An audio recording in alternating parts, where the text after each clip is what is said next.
Sorry, didn't realise it was going to cut out. Anyway, so it got to about 3:30 and the midwife was like, don't you want anybody to come with you? She goes, you might be delivering soon. I was like, oh. I won't ring my mum yet. She's probably asleep. I don't want to wake her up. Being like all nice, I was like, oh, I don't want to wake her up. But I thought I'd better text her to say that I was down here so she knew. So I texted Mum saying, oh, I've gone to the delivery room. And she said, do you want me to come in? And I was like, no, not yet. I'm nowhere near delivering. I said, okay then. She goes, text me when you want me to come in. So it got to about 4:30 in the morning and I was like, oh, maybe I should let her come in because I thought the contractions were getting a little bit more. So I texted her and I was like, oh, you can come in now. She's like, alright then. So she came in. About half an hour later, Dad dropped her in with all my stuff. And they measured me and stuff and I was still not doing very much. Mind you, I will tell you, I don't actually remember hardly any of my labour because I was so high, it was unbelievable. But I'll tell you as much as I know. Really, you need my mum here because my mum knew everything. Well, what I can remember is not a lot. What happened? Yeah, well, I don't remember very much from the time my mum got there until they said I was going to the operating room. So what happened?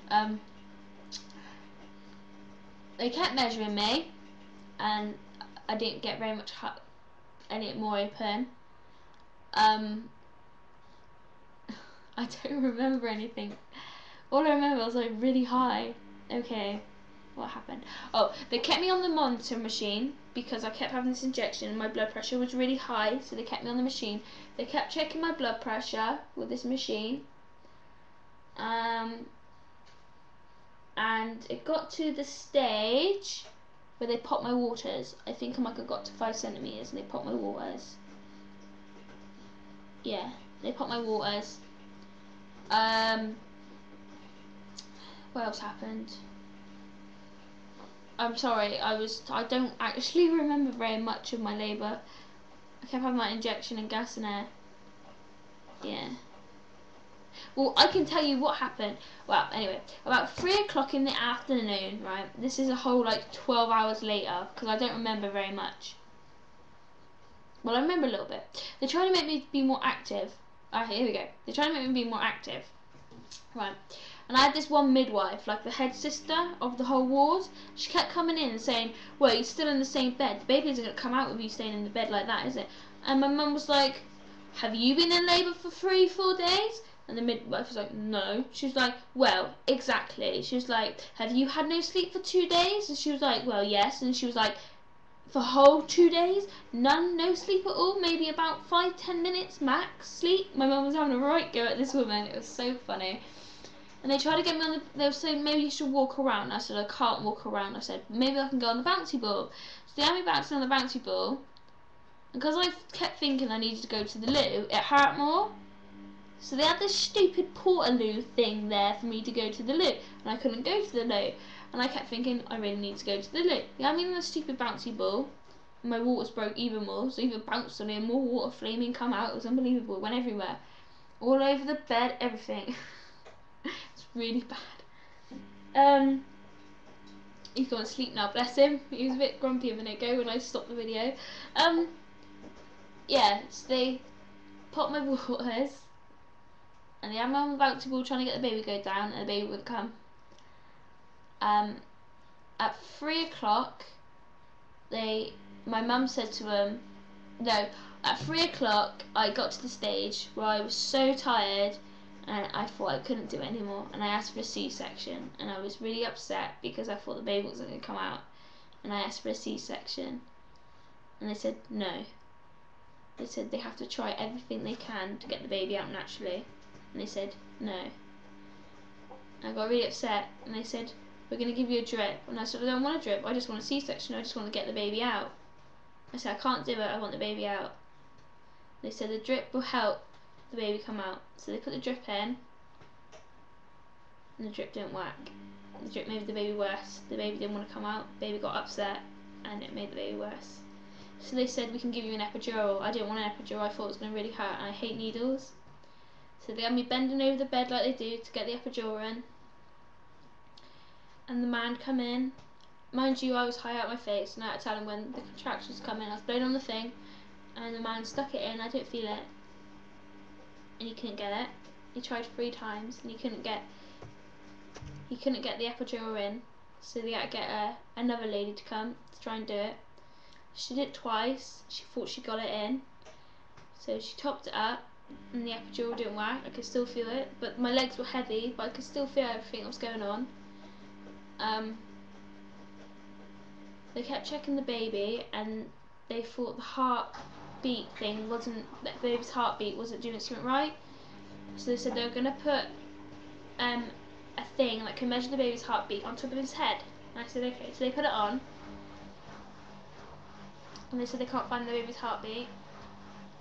And I was like, what do you mean you can't find the baby's heartbeat? They're like, oh no, we can't, don't worry, we found it. And I was like, oh okay, like really out of my face. So I had this big black doctor come in, and bless him, he wasn't very helpful. My mum did not like him. He called my mum a paranoid mother. My mum kept asking for the C-section that I asked for, and they should have given it to me, and he said no. And he measured me, and he did what he did, and he said the baby's too big, right? I got to 7 centimetres dilated, and he said the baby wasn't going to come out naturally. I can't have children naturally, I found out. My pelvis went open far enough for it. So I got really upset because I thought the baby was too big and I wasn't going to make it. I was like, oh, I'm going to die. Mum was crying, bless her, because they weren't listening to her. This stupid bitchy midwife woman was being horrible to my mum, and then they said I could have my C-section. So they took me off to have my C-section with the amazing epidural that's meant to work. Say that. So I was like, take a picture of me before I have the baby, Mum. So Mum was like, okay. So she took a picture of me, like, I had such a funny smile on my face. I was like really high, it was great.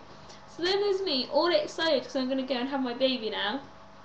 So they sat me in a delivery room, and the stupid idiot said, can you wiggle onto the other table? And I said, I've just had an epidural, I have no sensation from my waist down. How am I going to move? I did it anyway, I dragged myself across. Stupid idiots don't do anything for you. There's me, like, on the table.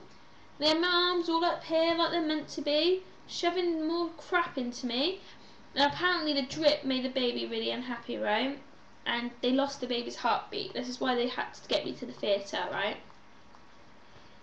But I think they lost the baby's heartbeat when it was in the theatre. Yeah, again. So they did that, and they did all the little tests to see whether I could feel anything, and I could just feel a tiny little bit. And so they topped up my epidural, and then the man started cutting in, and I screamed. I said I could feel it. I could feel this sharp stabbing pain in my stomach and being pulled. It was horrible, and I was like, I can feel it, I can feel it, I can feel it. Right? And the guy behind me said, stop, stop, stop, like that. So they topped up my epidural. The man started cutting again. I can feel it, I can still feel this pain, right? And the man was still cutting me, and I was screaming because I could feel it. And then my mum was like, what are you doing? And my mum was next to me, all dressed up in her scrubs. And then the person that was there checking me was like, stop, like that. Mum was like, I'm not going nowhere until you put her to sleep. Because they kept doing it, and the baby, by that time the baby's heartbeat had stopped. And there was no baby's heartbeat, right? The baby's heartbeat had stopped. So they put the gas mask on me and said, right, Leanne, you're going to sleep now. The idiot didn't even put it on me properly. I was still getting oxygen in. So I was like, this gas mask on me. It's going to cut out now, by the way. So it'll be a part 3, okay? So I'll just kind of stop it now, and then I'll tell you.